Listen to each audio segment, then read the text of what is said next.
રાજકોટમાં એટલાન્ટિસ એપાર્ટમેન્ટમાં આગ લાગવાનો જે મામલો સામે આવ્યો છે તેને લઈને વધુ એક સમાચાર સામે આવી રહ્યા છે।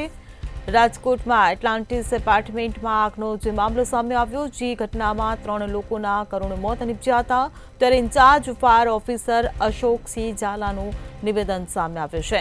સવારે 10:17 વાગ્યે ફાયર બ્રિગેડને પહેલો કોલ આવ્યો હતો, ત્યારે બિલ્ડિંગમાં ગ્લાસ તોડીને સ્મોક બહાર કાઢવામાં આવ્યો। તો વર્ષ 2013માં એટલાન્ટિસ એપાર્ટમેન્ટનું એનઓસી ઇસ્યુ કરાયું। ખાસ કરીને ફાયર સાધનો શું કન્ડિશનમાં છે? ગઈકાલે સવારે 10:17 પહેલો જ અમને ફાયર અંગેનો અમારા કંટ્રોલ રૂમને જાણ થઈ હતી, કોલ મળેલ હતો।